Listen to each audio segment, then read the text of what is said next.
So as not to confuse you, this is being recorded on Friday because yesterday at this time, I was somewhere in Hershey Park with two 11-year-olds. So that was not going to happen then. But I hope all are well and looking forward to a restful and meaningful weekend. I'm entitling this Parshat discussion, Parshat Shelach, Faith and Understanding the Land in Ourselves. Our very first words of this Parsha are Shelach, evoking a memory of another Parsha much earlier in our narrative, Lech Lecha.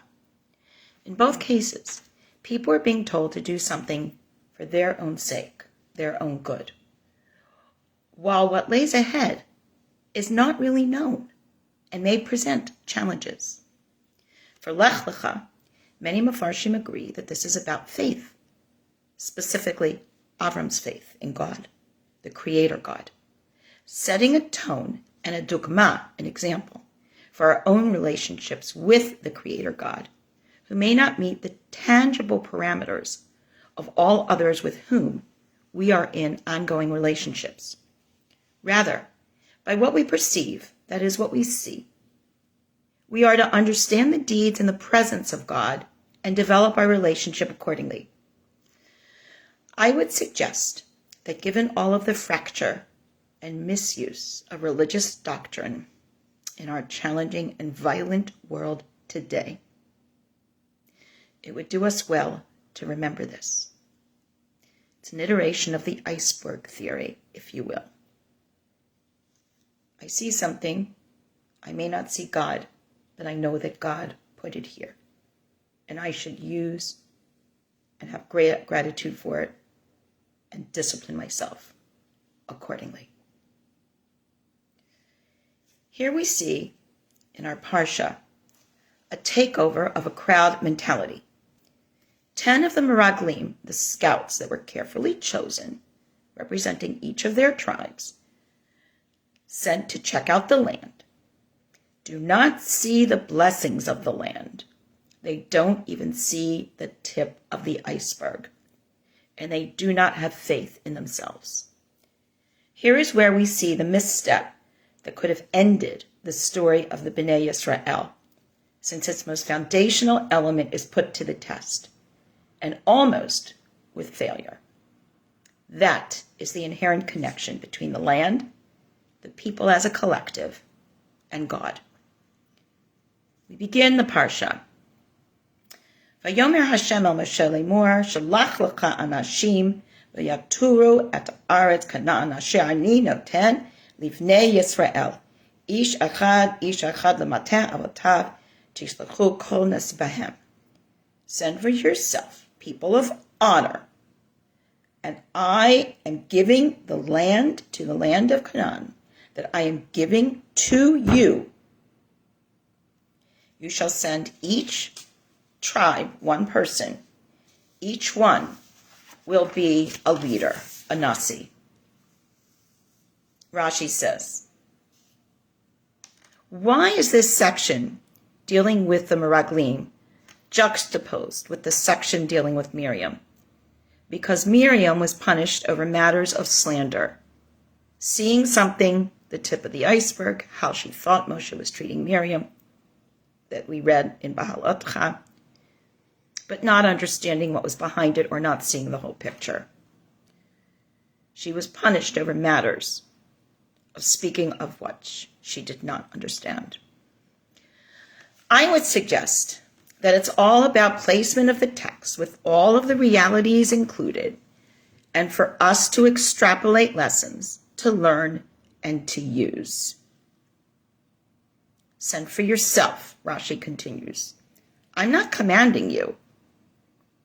And this will be reinforced in Devarim when this is repeated, and it's clear that a group of people will come to Moshe. It says in Devarim, "Vatikravun elai kulachem." You all came upon me. The Bamidbar version frames it as either God precedes that or God sees it. And Shelach lecha is in the singular, so who's the singular we're speaking to? Is it to Moshe? Listen to the people. Send for your sake, Moshe. let them do what they're going to do? Or is it to Am Yisrael as one collective? That's a question I'm posing. I'd like you to think of myself and Rashi sort of being in conversation throughout this examination. So Moshe sends them.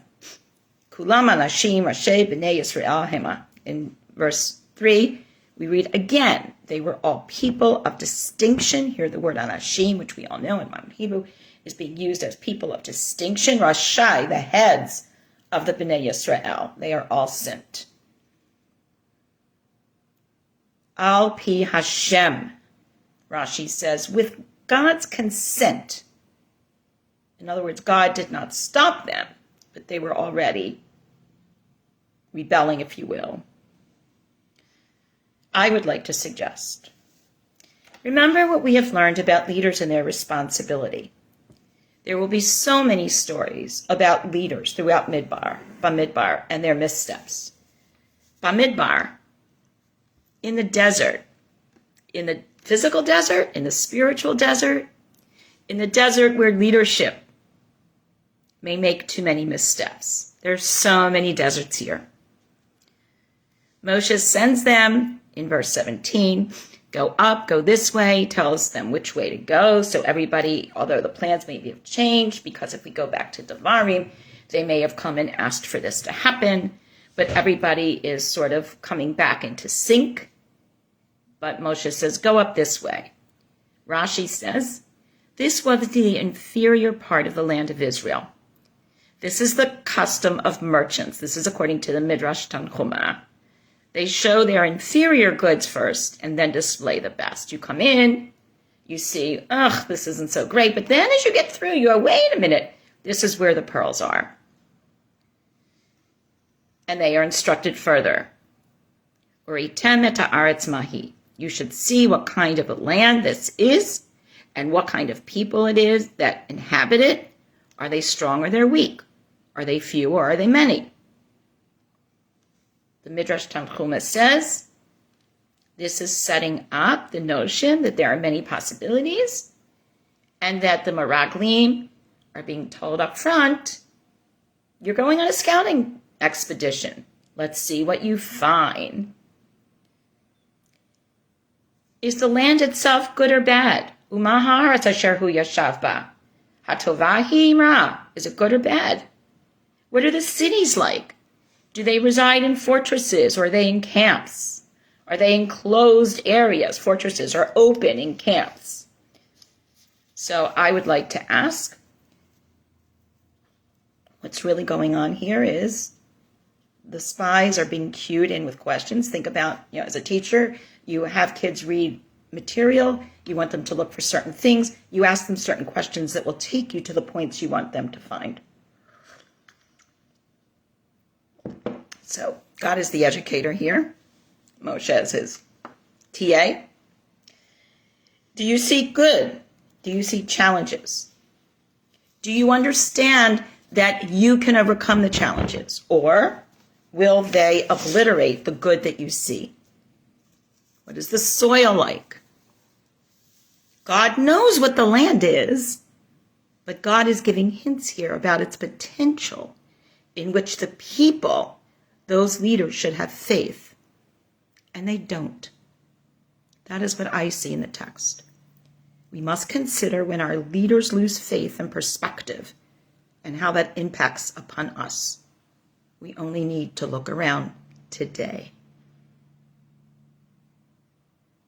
And for many of us today, the day after a certain Supreme Court decision is a very sad, scary, and cautionary one. The scouts report, we've come to the land, and it is flowing with milk and honey, and this is its fruit. They come back a little bit later in the Parshat. Vayisapru lo vayamru banu el haaretz asher shalachtanu v'gam zavat chalav udvash hi v'zeh piriyah. We found the good. This is what they begin with. However, but the people who inhabit the land are mighty. The cities are extremely huge and fortified. And there we even saw the offspring of the giants. And I would say, can we please focus here?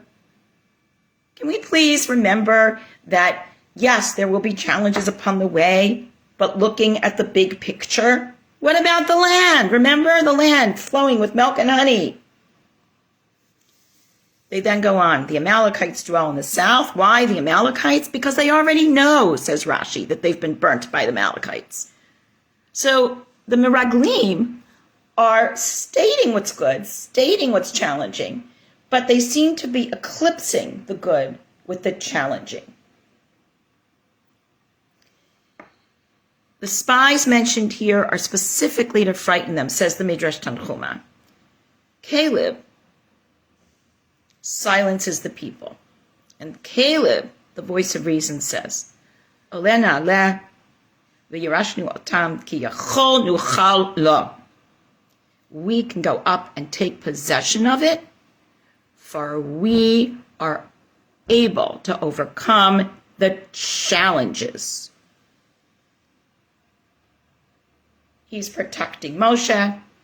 He's protecting and advocating for God. He understands the land. Caleb has this sense of what we will do. In Sota 35a in the Gemara, it says that he is saying, Alena yetleh, where we've seen that before. They say, Afilu b'shamayim v'hu omer asus lamot. Even up to the heavens, we will make ladders. V'natzliach b'chol davaro. And we will succeed in everything. And the other place we saw that was in Migdal Bavel. We will go up, we will make a name for ourselves. That same language is evoked. So why that trope?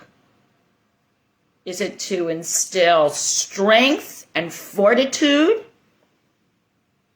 And in doing so, how do you again balance that strength and fortitude with humility and with understanding what the limits are? Because that was something in Migdal Bavel that clearly went wrong.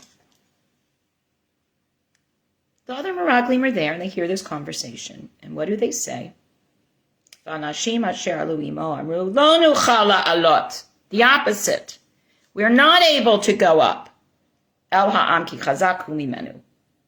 We cannot overcome this nation that's there because it is stronger than us. And Rashi and others point out that mimenu means both from us and from him. Who would it be if it's the third person singular?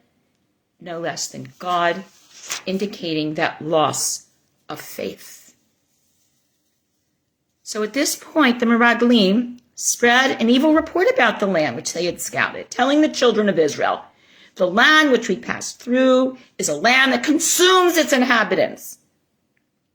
And all the people we saw were huge people. So if you listen to the statement, it makes no sense. Again, back to the iceberg theory. You see the tip of the iceberg. It may be frightening, but you don't know what's underneath it. Is it more than you fear? Is it less than you fear? What's the reality of it? How can they say, the Meraglim at the same point, yes,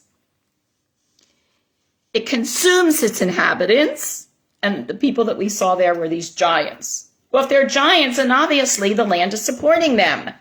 So it makes no sense if you think about it. So what I would like to suggest is that a phrase we all know all too well, alternative facts. How do we negotiate and wade through these profoundly different perspectives, acknowledging each understanding of truth and making discerning judgments? In other words, there can be truths that are on both sides of an argument that are both true, but you have to find the truth in each one of them and also find the opening in each one that allows the other to be true. Yes, the inhabitants were huge. We were scared. That's fair. And the land is amazing, and look what it produces. That's encouraging. If they did it, why can't we? We have God with us. Why do you end up ki chazak hu mimenu? That they are stronger than us. Rabbi Jessica Lockett teaches as follows. In our Torah portion, God is furious with the Bnei Yisrael. And without Moshe's intervention, which will happen, where he will say to God, no, do not destroy that, because he understands the people. He understands their weakness. Moshe sees the entire iceberg when it comes to the Bnei Yisrael. That might have been the end of our story. Fortunately, God relents. Yehoshua and Caleb will lead the way to the promised land, while the rest of the Meraglim and those of their generation will not see it. Despite this punishment, the rabbis imagine God responding to the Israelites' misguided self-perception in a kind and sensitive way. Rabbi Lakitz continues to teach. God says to the scouts, you don't know what you just let your mouth utter. I am ready to put up with your saying we were in our eyes as grasshoppers, but I do take offense at your asserting, and that's how they saw us. How could you possibly know how I made you appear in their eyes? How do you know that you were not angels in their eyes? And that is in the Sefer Haggadah, quoting the Midrash Tanchuma. Rabbi Lakitz goes on to talk about, we don't know how others perceive us. Do people see us as grasshoppers? Or giants? Or even angels? There's so much talk today about bullying in schools, and any of us who have been subjected to it as kids are reacting kind of in an interesting way. Yes, I'm glad it's being addressed for sure. Hopefully these kids will come out much more healthy and have better relationships. And one of the things that we're learning about bullying is a lot of times it doesn't come from that feeling of superiority, but that feeling of fear. It's not objective. This is not objective. This is out of fear. We appeared as grasshoppers in our eyes. We saw ourselves as these small, puny little people. So that must be the way they saw them. But we do not know that for sure. We can only realize that our perceptions of ourselves can either limit or enable our ability to succeed. Caleb and Joshua bring and acknowledge a realistic report. They put it in front of the people, but the people go with the mob, the 10 Meraglim. And we are taught by Chazal that number 10 is very important. And this is one of the places where it establishes 10 as the minimum number of minyan, because that is community. These 10 leaders of their tribes give us an example of what a community of influence can be. If we allow ourselves to feel good about ourselves, then we will be able to be amazed at what we can accomplish. If we see ourselves as angels, certainly we can bring holiness to the world and hopefully fix its many fractures in our own little way. But if we see ourselves as grasshoppers, what can we do? When we are told to go, as in Lech Lecha, or send, as here, for our own sakes, Lech Lecha, Shelach Lecha, we are to understand that it is in our best interests to maintain our own sense of faith in ourselves, in God, and in the land that will sustain us. Avram understood this. Moshe, Caleb, Yehoshua in our Parshat understood this. The other leaders, the important people, the other 10 Meraglim, scouts, the Anashim, Roshei, Bnei Yisrael, the heads of their tribes, they did not. Let us consider why. Did the people's complaints get to them? Clearly, Moshe had had enough at different points, as we know. Why not the representatives of the tribes, parallel to the representatives of districts in government, who may not be acting for the greater good or with faith in the greater good, and whatever source it comes from, but rather in self-interest? We were afraid. We looked like grasshoppers in our eyes. We thought they were too big. We thought the land consumes its inhabitants. Nowhere in this report is voice given to the initial reporting and instructions by God, and in the alternative retrospective. Note that the people, as reported in Devarim, surround Moshe as a crowd, screaming, protesting, according to this understanding. To bring another female voice to bear in noting the connection between the use of language in this story and that of Miriam, also in this book, in Midbar, let us learn from Rabbi Sylvia Rothschild from England. In the retelling of this story in Devarim, chapter 1, verses 20 through 46, it becomes clear from Moshe's speech that the request to send Meraglim, scouts, does not come from God but from the people. Moshe tells the story like this: Behold, the eternal your God has set the land before you to go up and take possession of it, as the eternal, the God of your ancestors told you. Do not fear, do not be dismayed. And what did you do after being told this? You all came to me, all of you, and you said, let us send men. We're not going to listen to God, whom we can't see completely. We want our representatives, who we see and we interact with, to go and see the land and bring us word by which way we should go up and how we should go. So notice what's going on here. Whether you go by Devarim or by Bamidbar, the people have lost faith in God. There's a lot of commentary about who gets blamed here. Is it the Meraglim? Is it God? Is it Moshe? Is it the people? Who's responsible? The reality is faith has been broken. We have many, many places in our lives where the faith that we have in an entity or in a person or in a situation is broken.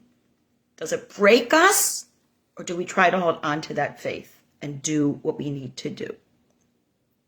I said, do not fear and do not be dismayed. And you came to me, all of you, and said, and this is Moshe's retelling, Moshe's memory, let us send people before us so that they will look at the land and bring back word. And it seemed like a good idea to me. So I took 12 of your representatives, the heads of your tribe, one man for every tribe. This now begs the question, if it seems not unreasonable that the people might want to know more about the land and God, while not requiring this, then who should have been sent up to see the lay of the land? Were these the right ones to send? The clue lies in the context of the story. It takes place right after the story of Miriam and Moshe's wife, the Cushite women, where Miriam seems to be punished for speaking falsely, for asserting her own importance at the expense of another, and for showing lack of respect for others. A lesson needs to be learned. The question is, who has learned it?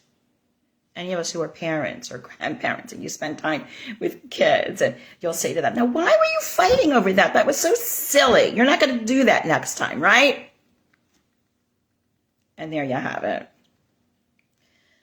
At this point, Rabbi Rothschild turns to the teaching of Rabbi Shlomo Ephraim ben Aharon Lenshitz, the scholar and poet and writer of his own Torah commentary, the Kalei Yakar. He lived in 1550 to 1619. He says, you know what? Women should have been sent. Interesting. Women should have been sent. This thought is formulated based on a number of midrashic stories, where it is the women who show themselves to have more faith than the men. I see lots of you cheering out there now. Specifically, 1, they continued to have babies even when the Egyptian authorities tried to murder their newborns, and their men refused to have sexual relations with them. 2, the midwives, including the Egyptians, were saving the babies, even though their king said to kill them. 3, all of these women knew how to protect their baby sons at this horrible, horrible time. And 4, they refused to give up their jewelry when the golden calf is created. So when faith is really needed, it appears to be that the women might lead the way, according to the Klei Yakar. Rabbi Rothschild, back to a contemporary woman, I'm putting all these people in conversation, kind of a back to the future thing, if you will. So Rabbi Rothschild goes on and says, the Klei Yakar notes that when the spies bring back their report of the difficulty of taking the land, which is well protected and whose people look strong and powerful, the men revolt and they want to go back to Egypt. In chapter 14, the text is clear that while all the people wept, it was the men who said, why did God bring us to this land to fall by the sword? Our wives and our children will be prey. It would be better for us to return to Egypt. So they said to each other, let us appoint a leader and let us return to Egypt. This establishes the lack of faith for the men, according to the Klei Yakar, who goes on to compare this behavior with that of the daughters of Zelavchad, who specifically ask, politely, to be able to own the land of their father who had died without a male heir. For Rabbi Lunchitz, this shows, this is the Klei Yakar, this is a man, by the way, along with other examples of women's faith, that the faith of women is superior to that of men. And hence, if Moshe had really wanted to send people on an errand that demonstrated a lack of complete faith in God, he should have sent the women who would not have been so easily distraught or lose their courage and fall into fearfulness and desire to return to Egypt. Rather, they would have said, here's the positive, here's the challenge. How do we use the positive features to address the challenges? So in thinking about this, and as one who teaches the many marks on the continuum of gender identity and sexuality, I wonder what exactly is the difference between women and men in this situation. So much has been written about what women bring to leadership positions, the sensitivity, their feelings, understanding nuance, an ability and a patience often to listen to entire stories instead of just that tip of the iceberg. Finding different ways to impart information, which is used to explain why women tend to be pulled towards education as a profession, and so on. It has been reported that the countries with women at the helm did best during the COVID crisis that impacts upon all of us.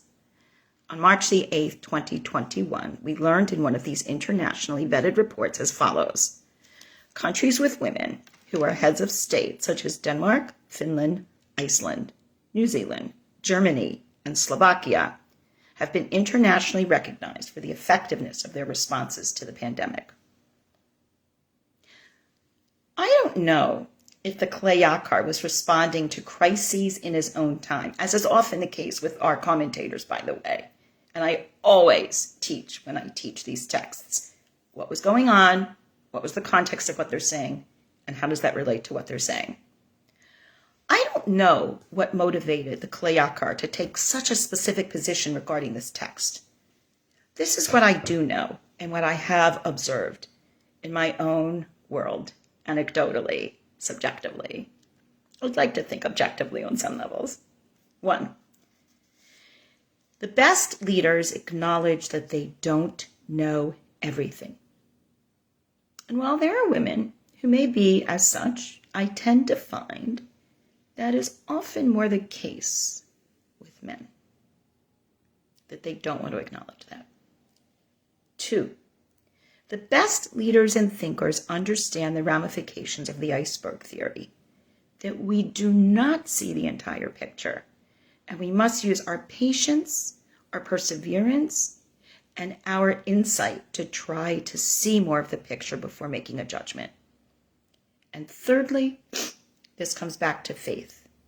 We learn from various indigenous cultures how to listen and how to work with the land, how to overcome the challenges it presents, how to make it nourish us by nourishing it, and to understand that this land is a gift from a source much greater than us. Whether you're Native Americans, whether you're first Americans, whether you're Aborigines, whatever, people of the land understand this. Shelach lecha, send for your benefit. Lech lecha, go for your benefit to a land I, God, will show you. We would all do well to step back from what we tangibly see, hear, smell, taste, feel, and consider that there is so much more to attend to, and in so doing, maintain a sense of self and our relationship with God and the land on which we live and depend. Let us all step back, breathe. I know I'm sounding very Eastern right now, but breathe, take it in, find a beautiful place in the world, and realize we are not doing it all ourselves. There is some source far greater than us. I call that source God. I call that source the Creator God. And the land will yield if we treat it properly. And we as people, hopefully, will live better if we listen to each other and do not assume that one person can possibly know it all. Shabbat Shalom.